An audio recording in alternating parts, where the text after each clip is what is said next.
रावांचा सांगोला. एका पंचवार्षिक नंतर त्यांचे पाऊल जन्मभूमीकडे वळाले आणि 1993ला अगदी छान छोटंसं पण टुमदार असं महागाव त्यांना मिळाले. 18 वर्ष त्यांनी शिक्षक धर्म मनोभावे पाळला असेल. 18 वर्ष त्यांनी शिक्षक धर्म मनोभावे पाळला असेल म्हणून तर रमेश घोलप साहेबांसारखा विद्यार्थी त्यांच्या हातून घालला असेल. मॅडमच्या कार्याची दखल शासन दरबारी देखील घेण्यात आली. मॅडमच्या कार्याची दखल शासन दरबारी देखील घेण्यात आली म्हणूनच आदर्श शिक्षक पुरस्काराची माळ तब्बल 3 वेळा त्यांच्या गळ्यात पडली. प्रवासाच्या दगदगीमुळे त्यांनी शरीराचे सल्ले ऐकले. प्रवासाच्या दगदगीमुळे त्यांनी शरीराचे सल्ले ऐकले आणि 2011 साली त्यांनी बार्शीजवळचे शेलगाव माग घेतले. या शाळेचा अगदी मनोभावे घ्यावा लागेल आढावा, कारण इच्छा सर्वांची असते एकच, शेवटचा दिस गोड व्हावा. येथे मॅडमला अगदी उत्तम सहकारी भेटले. प्रशासन, पर्यटन आणि राजकारण यांचे विनामूल्य शिक्षण त्यांनी घेतले. या अवघड विषयांना मॅडमनी अगदी लीलया पेलले होते. कारण मॅडमच्या सोबतीला कार्यतत्पर गणित आणि विज्ञान होते. सहकारी कळणी एक मात्रवत माया येथे जपली गेली होती. दुपारची जेवणाची पंगत येथे मी स्वतःही अनुभवली होती. आजवरचं ठीक आहे, पण पुढील आयुष्य जाईल का यांचं नीट? मित्रांनो, अनेकांना वाटतं की आजवरचं ठीक आहे, पण यापुढचं आयुष्य जाईल का त्यांचं नीट, याची त्यांना चिंता नाही. कारण अजून सोबतीला आहे आई नावाचं विद्यापीठ. शालेय विद्यार्थी घडवत त्यांनी स्वतःच्या मुलांनाही घडवलं आहे. मुलगी इंजिनियर तर मुलाला प्राध्यापक बनवलं आहे. मुलींचं भविष्य त्यांच्या अगदी सेफ आहे. एक जावई अभियंता तर दुसऱ्याची उद्योग क्षेत्रात उत्तुंग झेप आहे. मुलाच्या काळजीपासून ही खूपच दूर आहे ही आई. कारण मुलगा प्राध्यापक तर इंजिनियर आहेत सूनबाई. मुला मुलींची एवढी भरारी खरंच नाही हो दिसत नाही हो सर्वत्र. हे त्याला नक्कीच उमजेल बालपणापासून ज्याच्या डोक्यावरचं हरवलं आहे पिता नावाचं छत्र.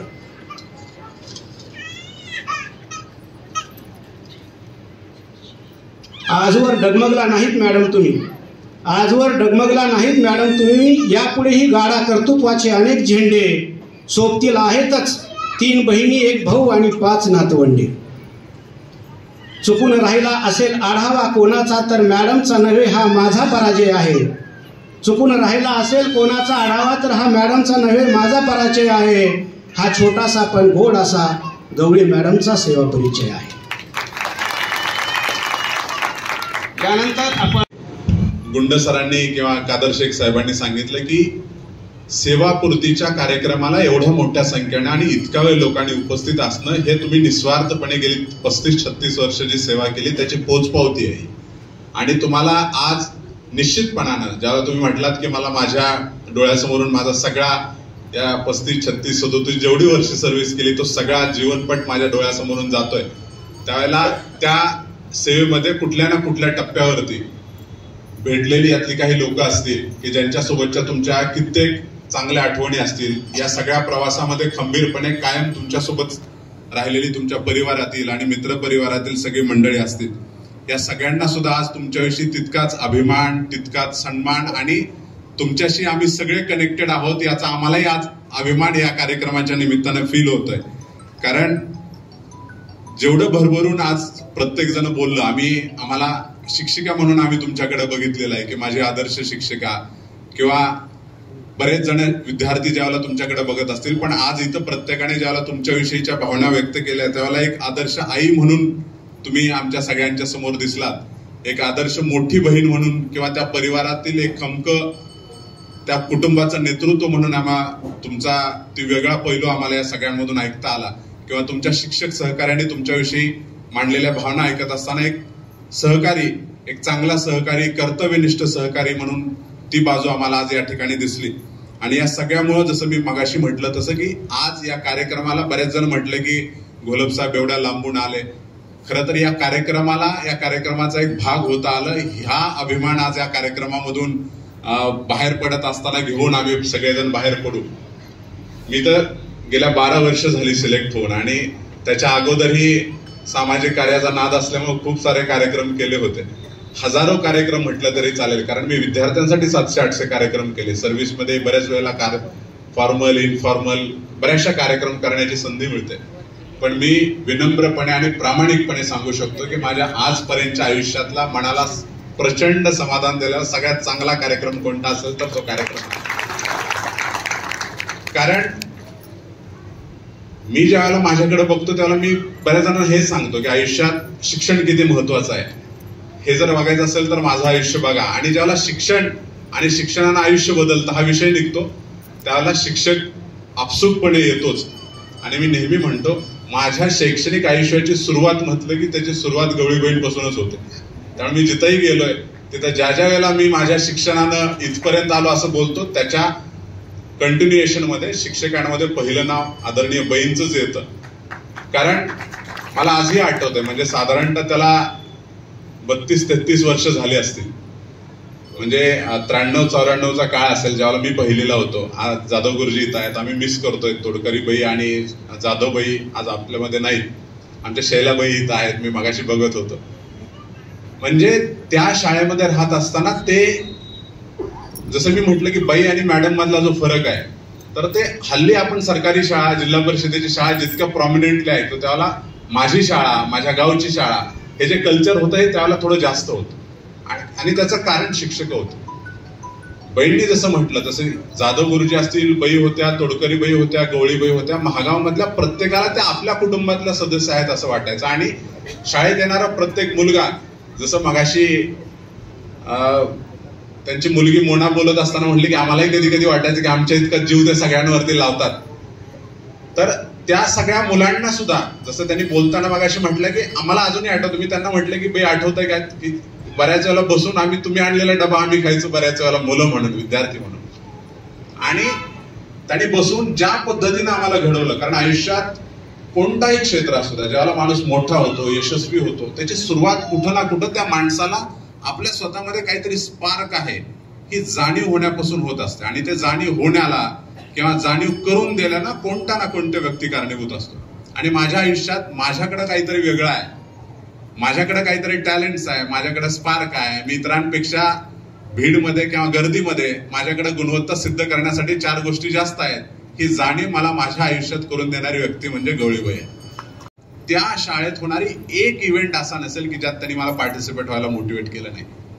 म्हणजे आजही बऱ्याच वेळेला सोशल मीडियाच्या माध्यमातून किंवा इतर वेळेला ऍक्टिव्हेट असताना बरेच जण मला म्हणतात सर तुमचं अक्षर पण चांगलं आहे, तुम्ही बोलता चांगलं, तुमची चित्रकारिता चांगली आहे, गाता पण चांगलं तुम्ही.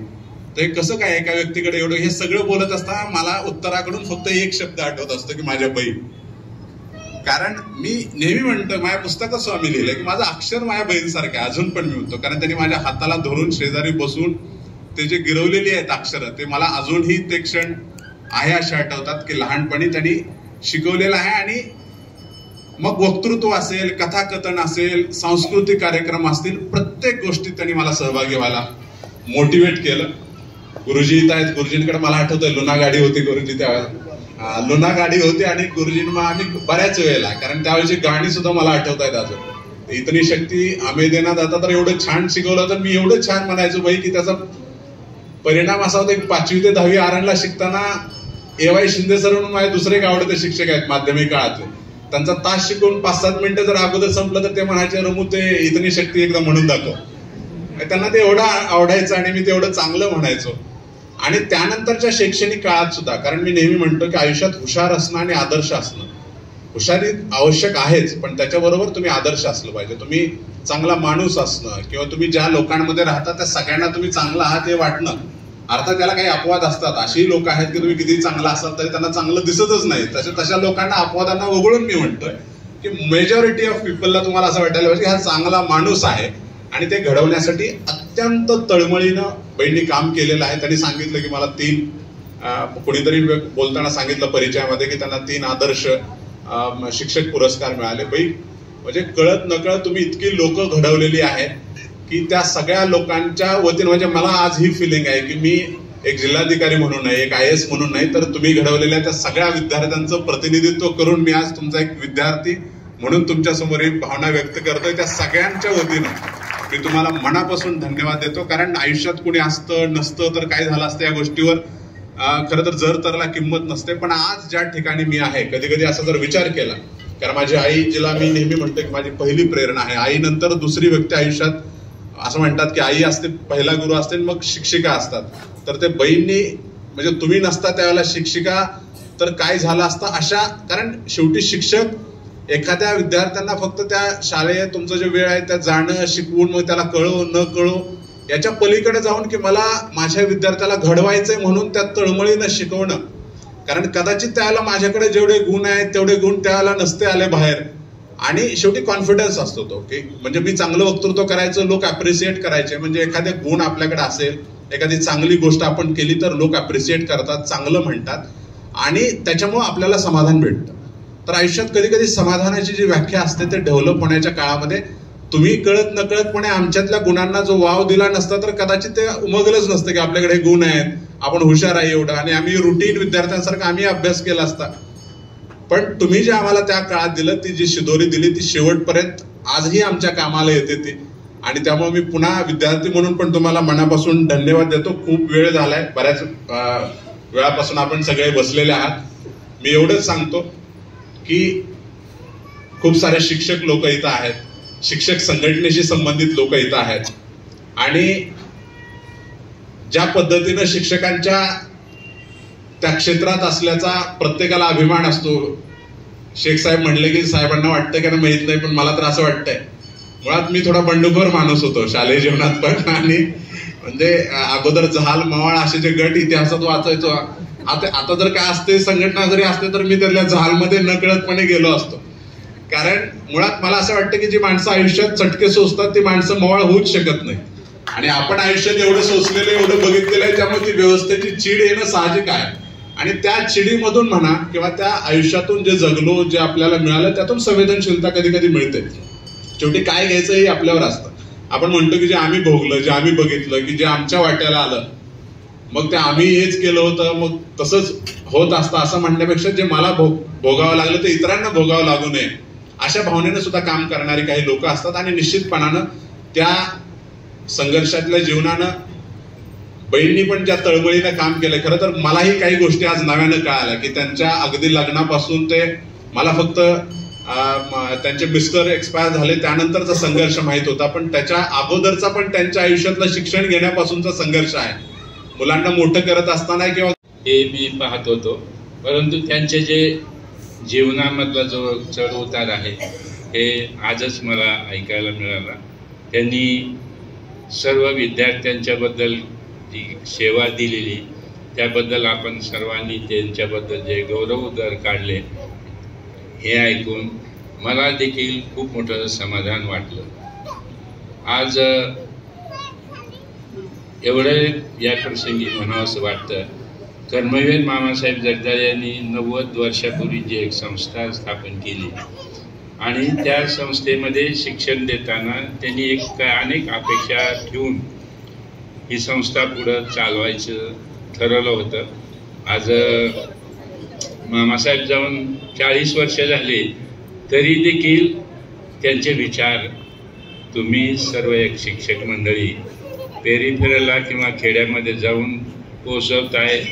रमेश गोलप सारखे खेड्यातील विद्यार्थी पुढे येत आहेत हे ऐकून किंवा हे पाहून खूप मोठा समाधान वाटतं. अजूनही एक माझं एक असं ऑब्झर्वेशन आहे की आतापर्यंत बरेच मुलं IAS झालेले आहेत, IPS झालेले. संस्थेमधूनही आम्ही एक यादी काढलेली जवळजवळ 74 माजी विद्यार्थी अशा मोठमोठ्या पोस्टवर गेलेले आहेत. तर यामधला जे कॉमन धागा जर शोधला तर बरेचसे जण शिक्षकांची मुलं आहेत. यामध्ये आमच्या काटेगावच्या मुख्याध्यापिका आहेत, जाधवर मॅडम आहेत किंवा वेगवेगळ्या ठिकाणचे जे शिक्षक आहेत त्यांचेच मुलं, कडवळ आहेत, गोडगे सर आहेत, हे सर्व प्रामाणिकपणे विद्यादान केलेली मामासाहेबांच्या संस्थेमधली मंडळी आहेत आणि म्हणूनच परमेश्वराने त्यांचं आयुष्य किंवा त्यांना पुढच्या संततीसाठी खूप मोठं योगदान दिलेलं आहे असं मला या ठिकाणी आवर्जून सांगावं असं वाटतं. आज आपण सर्वांनी मी पाहिला एक की जो मला आता गेली 30-35 वर्ष संस्थेच्या वेगवेगळ्या कार्यक्रमामध्ये जातो. बहुतेक शिक्षक निवृत्तीच्या वेळेला मी तर कुणाचा निवृत्तीचा कार्यक्रम सहसा चुकवलेला नाही, पण यामध्ये त्यांच्या अनेक पैलूचं दर्शन आज जसं गवळी मॅडमचं सांगितलं तसं ऐकायला मिळालं. तेव्हा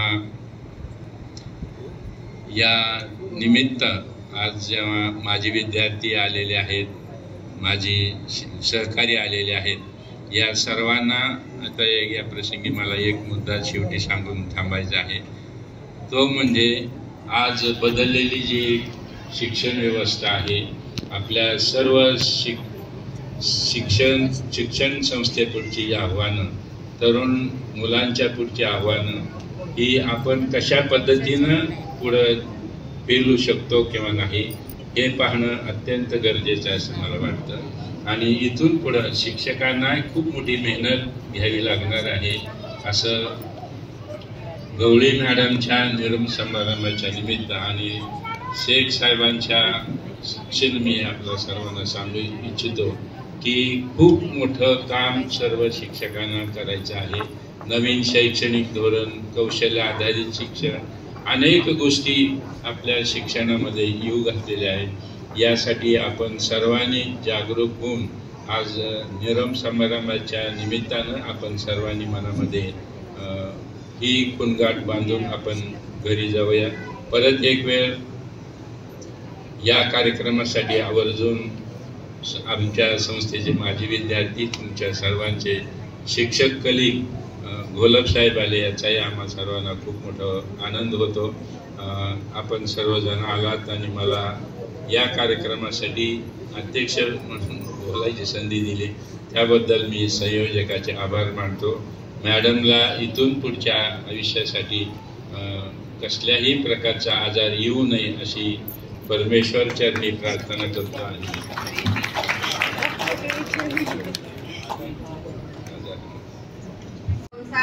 कौटुंबिक जबाबदाऱ्या, शिक्षण, अभ्यास ही कसरत सुरू झाली. पण अगदी जिद्दीने आणि कष्टाने अभ्यास करून कॉलेजमध्ये पहिला येण्याचा मला मान मिळाला. दुसऱ्या वर्षाच्या परीक्षेवेळी माझा मुलगा मयुरेश फक्त 20 दिवसांचा होता. त्यावेळचे प्राचार्य, सर्व शिक्षक बंधूंना माहीत असतील, आदरणीय सहस्त्रबुद्धे, त्यांना सगळेजण बाबा म्हणून स्वतः घरी आले आणि त्यांनी मुलाचं नामकरण केलं. मला म्हणले, तुला काळजी वाटत होती की परीक्षेमध्ये काय होईल, तर तुला त्यांनी मुक्त केलेलं आहे, त्याचं नाव मुक्तेश्वर ठेव, असा आशीर्वाद त्यांनी मला घरी येऊन दिला. माझी पहिली नोकरी सुरुवात सांगोला तालुक्यामध्ये धायगुडी वस्ती बलवडी येथे झाली 1988 ला. तर तिथं अशी परिस्थिती होती की वस्तीवर लाईट सुद्धा नव्हती. एक वर्षभर म्हणजे चिमणीवर तर दिला होता, आम्ही तिथं राहिली. मोठी मुलगी पाक्षित वडिलांजवळ, एकत्र कुटुंब होतं जाऊबाईंजवळ, तेवढं मी, सासूबाई आणि मुलाला घेऊन नोकरीची सुरुवात केली. परंतु आदरणीय DB गवळी सर यांचा मार माझ्या काही वाट्याला आला नाही. त्यांचा आदर आणि आशीर्वाद मात्र हे निश्चितपणानं माझ्या वाट्याला आले. त्याच्यामुळे मला ही वाटचाल सोपी करता आली. विद्यामंदिरमध्ये असताना आदरणीय गवळी सर हे शिस्तीचे आणि अतिशय चांगल्या पद्धतीनं आपल्या विद्यार्थ्यांवर प्रेम करणारे होते. त्यांना बरेच जण भ्यायचे, परंतु आमच्यावर प्रेम करत असल्यामुळं आम्हाला त्यांच्याबद्दलचा आदर हा सतत वाढत राहिला.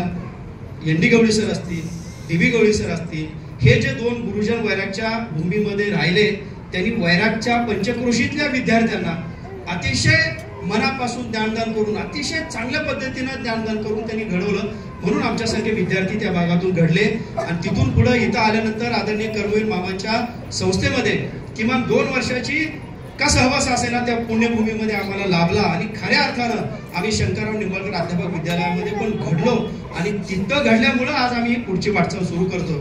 आणि आपल्याला आनंद वाटतो की आज सुद्धा महाराष्ट्रामध्ये जे चांगले अध्यापक विद्यालय आहेत त्याच्यामध्ये आज सुद्धा शंकरराव निंबाळकर अध्यापक विद्यालय हे अग्रक्रमाने आहे. आदरणीय घोलप साहेब सुद्धा त्याच शाळेत त्याच अध्यापक विद्यालयाचे विद्यार्थी आहेत. माझ्यासारखे अशा अनेक विद्यार्थी आहेत. म्हणून आदरणीय मामांच्या पुण्यभूमीतून त्यांच्या संस्कारातून घडलेले आम्ही सर्वजण आहोत.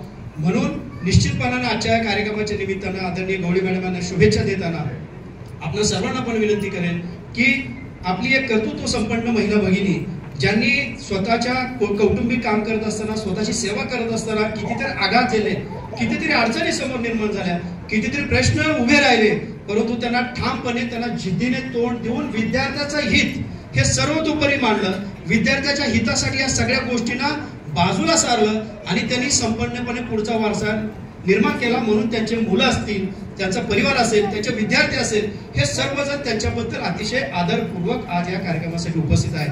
म्हणून असा मला विश्वास वाटतो. तशी प्रेरणाच आम्हा सर्वांना जया मावशीच्या रूपाने मिळाली आहे. जया मावशी म्हणजे खळखळता उत्साह, पण तोही समुद्रासारखा.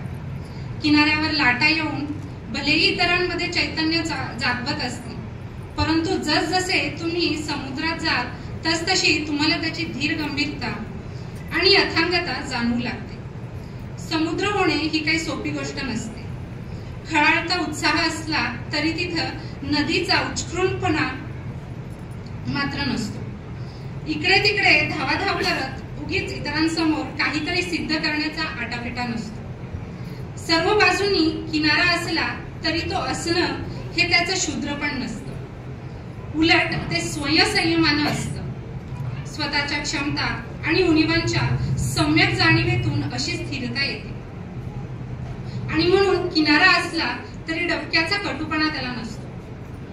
आपापल्या आवडीनुसार कुणी रेतीत तासनतास फोक कराव्यात, कुणी किनाऱ्यावर शंख शिंपले शोधित खेकड्यांना चुकवीत रपेट मारावी. ज्यांना किनाऱ्याच्या लाटांमध्ये खेळायचे आहे त्यांनी मनसोक्त डुंबावे. कुणी नौका घेऊन मासेमारी करावी, तर कुणी शीड भरल्या जहाजामार्गे समुद्र सफारीवर निघावे. आई, मावशा, बहिणींपासून स्वतःची लेकरे, भाचवंड, नातवंड यापर्यंत सर्वांशी जया मावशीची नाळ जोडली. दूरच्या नातेवाईकांपासून ते त्यांच्या स्नेहांपर्यंत सर्वांशी तिचा जिव्हाळा. कुणी काही आगळीक केली तर एखाद्या लाटेचा फटकार देण्याची त्यांची हातोटी ही आम्हा सर्वांना त्यांच्या पुढेच एक प्रेरणा म्हणून सापडली. त्यांच्यात एवढं रमून जायचं की त्यातूनच प्रेरणा घेऊन पुढे रमू सारखे म्हणजेच आपले रमेश घोलप यांच्यासारखे कर्तव्यदक्ष अधिकारी घडावेत हीच त्यांची इच्छा असावी कदाचित.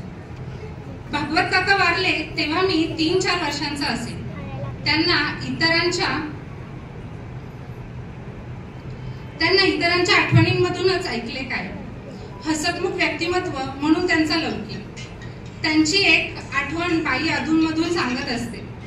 सगळ्या पोरींची लग्न दादांनी 9वी-10वी नंतर लावून दिली.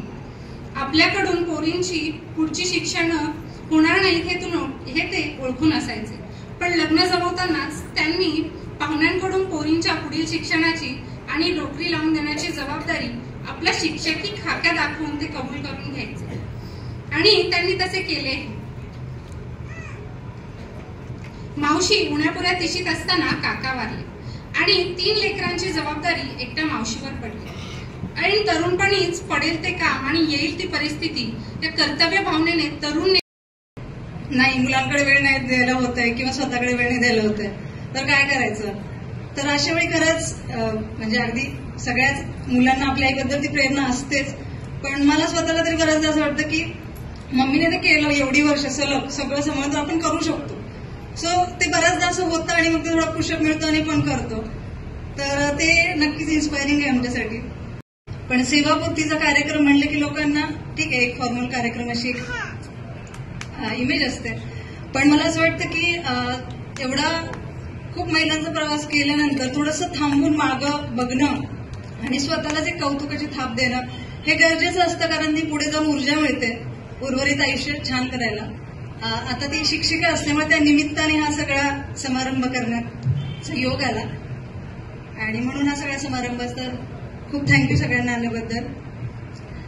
36 वर्ष सेवेची हा खूपच मोठा कालखंड आहे आणि तो तिच्या नोकरीचा असला तरी आमचा पण एक आयुष्याचा खूप महत्वाचा भाग होता. कारण ती एक दोन चाकं होती, तिची नोकरी, शाळा आणि घर, आणि ती खूप म्हणजे योग्य किंवा छान प्रकारे तिने ती पेलली आहे. आता जेव्हा आम्ही जॉब करतो किंवा मुलं सांभाळतो, घर करतो, तेव्हा कळतं की हे खूपच चॅलेंज. समोर समोर बघा मॅडम, समोर बघा.